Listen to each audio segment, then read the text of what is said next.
Don't let the dreariness of the overcast affect your mood, guys. Come on. It is Sunday, huh? Lord's Day, ain't it? It is. Every day is Lord's Day now. That's true.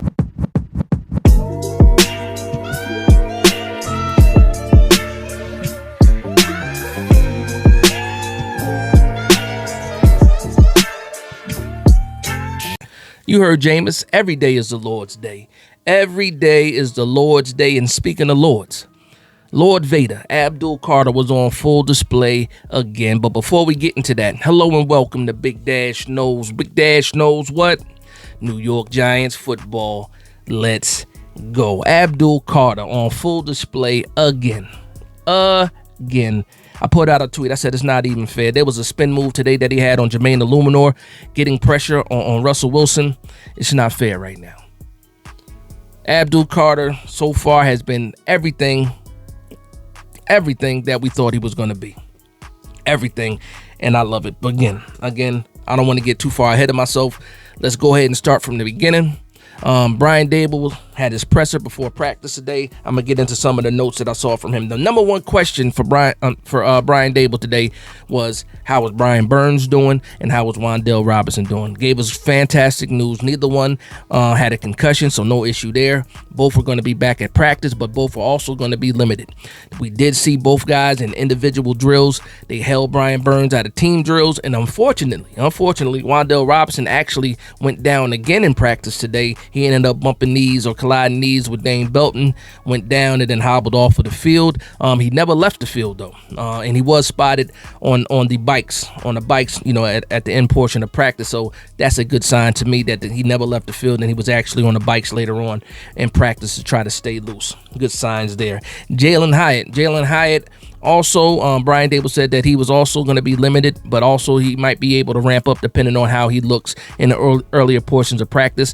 I did not see Jalen Hyatt involved in the team drills. I actually saw him on the sideline during team drills, but he was participating in the individual drills, is what one of the beat writers did say. Brian Daboll talked about Carter, and one of the main things he said about Carter is his consistency. Also, just his presence in the meetings. And we've heard nothing but good things when it comes to Abdul Carter. We've heard him being almost too serious from other players. We saw that it was Nacho saying that he was trying his best to get Abdul Carter just to get a laugh. And it's hard to even do that. So Abdul Carter is all business. For a guy that's coming out of Penn State, he seems like, even with how highly touted he was coming out of college, he seems like he has a lot to prove still, and every day he is doing something amazing, and we'll talk about that a little bit later when we get into some of these plays. Brian Daboll also talked about the quarterback reps in practice, and that Mike Kafka and Shea Tierney are the ones that decide how the reps go for the quarterbacks during practice. He said they do that, and then they also switch things up to keep these guys on their toes, so you're hearing it. Shea Tierney, Mike Kafka, they're in full control of this offense right now. Brian Daboll is taking his hands off of the offensive wheel and allowing his assistants, his coordinator, and also his quarterback's coach to do a lot of the driving when it comes to this offense. So I'm loving that, because again, I was one of those people that wanted Brian Daboll to call plays. But when I saw him call plays, I saw that he had less focus on the entire team, and his focus was, solely on the offense. I'm glad that he's back to being the head coach and focusing on all aspects of the team. Now, that's my opinion. That's how I saw things. If you feel differently, let me know in the comment section down below. And then also JMS came up in the presser. He was talking about, JMS had a couple of bad snaps, so you don't want anything like that, but he's still a great leader. He also said that once we get into the pads, we'll get a better idea of exactly, what's going on and how things are looking. So with that being said, you guys, again, I say video after video whenever JMS comes up as a subject. I was a heavy supporter of JMS. I can't continue to defend JMS if he's not putting, the correct tape out there. I'm not seeing the production that I should have been seeing from one of the best centers coming out of college in 2023. Practice note, they did have Jake Cooper's practicing some snaps in the center drills. Love to hear that, because he is another option that you might have backing up, JMS along with Greg Van Roten. Love to see it. So now let's get into these practice notes, right? Let's get into these practice notes. I'm going to start off a little bit slow, and then we're going to ramp it up because the quarterbacks were doing their thing today. Even despite Abdul Carter going crazy, getting pressure on the quarterbacks with the would-be sacks, obviously there was some good plays being made out there, and also good plays being made by both the offense and the defense. That has been the trend in training camp so far. Offense is making plays. Defense is definitely making plays. Love to hear it. A nice balance as far as how training camp is looking, at least from my point of view. Somebody else might tell you something different, but it is what it is. So, first practice note, Banks was running with the first group at CB2. We are in 4 practices now. There have been 2 practices where Cordell Flott was the first CB2 out there on the field with the first group, and there have been now 2 practices with Tay Banks being CB2 with the first group out there. So again, it's still a clear competition going on with those 2, and I think it's going to go all the way through preseason. We'll see what happens with that.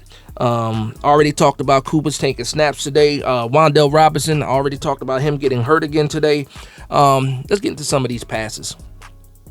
The play of the day, in my opinion, and the catch of the day, in my opinion, which probably is going to be the opinion of almost everybody that was in the building today and everybody that saw the clips today, was the deep pass from Russell Wilson to Darius Slayton with the one-handed grab on the sideline. Fantastic throw, even better catch. I'll throw the video up so you guys can see it. Just fantastic. And again, when people keep talking about Darius Slayton and talking about we need a true wide receiver too, pump the brakes. I think we're going to really see or really get the best out of Darius Slayton this year, and then after that we'll see exactly what the New York Giants need as far as wide receiver twos when it comes to next year's draft and next year's offseason. But let Darius Slayton do him, because right now he is absolutely doing him. Also, and that catch was on Flott, by the way. It was on Flott, by the way. Also, Javon Holland did get an interception today. They had a cornerback blitz from Drew Phillips. He gets his hands on the ball. It was supposed to be like a screen pass to Malik Neighbors. Drew Phillips on the blitz recognizes the play, sees what's happening, gets his hands up, and was able to deflect the ball. And Javon Holland was there to clean things up. He gets the pick 6, and Brian Burns was there to meet him in the end zone. So Brian Burns wasn't part of the team drills, but he was the first one there to meet Javon Holland in the end zone with that pick 6 in practice. Then we had another nice throw from Russ to Malik Neighbors. He beat Tay Banks off the line, and he didn't even have a chance. Tay Banks didn't even have a chance. It was a nice corner route. He came inside and just hit the corner. He was wide open. The camera angle doesn't even do it any justice, for real. He had him beat badly. But again, Malik Neighbors has been doing that all training camp long so far. There's been 4 practices, and you can count on your hands and toes how many times Malik Neighbors has been open right off of the line. Then you had Dart had a deep pass to Bo Collins. I got my handy dandy notebook. I don't want to miss anything. Dart had a deep pass to Bo Collins, and Winston had a deep pass to Dalen Cambry, to the UDFA that we picked up also. So when it comes to Jackson Dart, I got into a little bit of an argument last week when somebody said that Jackson Dart was lights out. Said, he was lights out on Friday's practice. No, he wasn't. He was solid. Today, Jackson Dart was lights out. There's a clear difference, and the main factor that has to do with him playing lights out today or having a lights out practice, this was the best timing you've seen from Jackson Dart all training camp, OTAs, mini camp. You can include all that. It was some of the best time, and the throws were on point, accurate today from Jackson Dart. Hit by far his best practice, since he's been a New York Giant. And then we got some sad news from Bryce Ford Wheaton. Unfortunate, Bryce Ford Wheaton, he went down, and it does not look good. He went down. They were saying that it was a contactless injury, and whenever you hear a contactless or non-contact injury, it's never good. It's never good. A lot of people are reporting that it's his lower leg. Some people even reporting that it could be an Achilles. You can see it. Somebody got a video. You can see he was visibly upset. He slammed his helmet down. Said some expletives, and then fell right back down to the ground. You saw the teammates come and try to support him, surrounding him, took knees. You see some of the players say some prayers for him. So all the visuals seem like it's not good, and it's unfortunate. It makes me sad too, because Bryce Ford Wheaton was one of those guys. He made the team as a UDFA. His first year he was a UDFA and ends up tearing his knee up. Comes back from the knee injury, ends up being, important to the special teams play. Good special teams player. Obviously, we remember him having the block kick returned, or the block field goal returned for a touchdown, last year. But yeah, outside of that, man, unfortunate news for Bryce Ford Wheaton. I'm hoping for the best, but again, we'll see what happens with that. But again, solid practice. Before I end it though, I just want to talk about Abdul Carter again. There was some reps today where he was lined up on the outside, lined up off ball. And no matter where you put Abdul Carter, he is excelling so far already. And we're only talking about 4 days in the training camp. Making plays at every position that they have lined him up at. He bent the corner today against Jermaine Illuminor. Fantastic rep.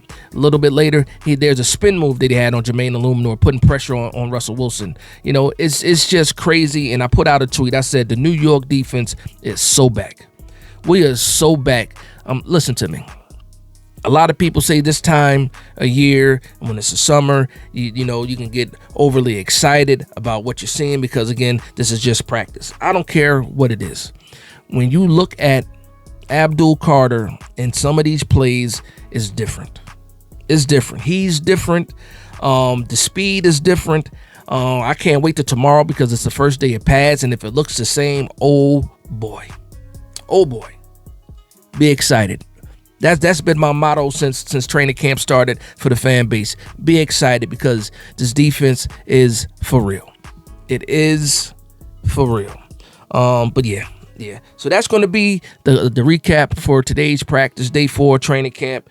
Let me know what you guys think. Let me know if I missed anything. Let me know what you guys want to talk about in the comment section about today's practice. But solid for the offense and the defense.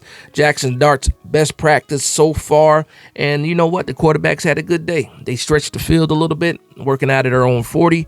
And yeah, we got to see what we wanted to see. Malik Neighbors, unguardable, period. Abdul Carter, unblockable, period. New York Giants football is back. We're back, man. We are absolutely back. I can't wait. I can't wait for the season to start. It is what it is. But with that being said, I want to thank everybody for vibing with me. Please like, comment, and subscribe. And from one Giants fan to another, this is Big Dash Knows, Big Blue Nation. Let's go.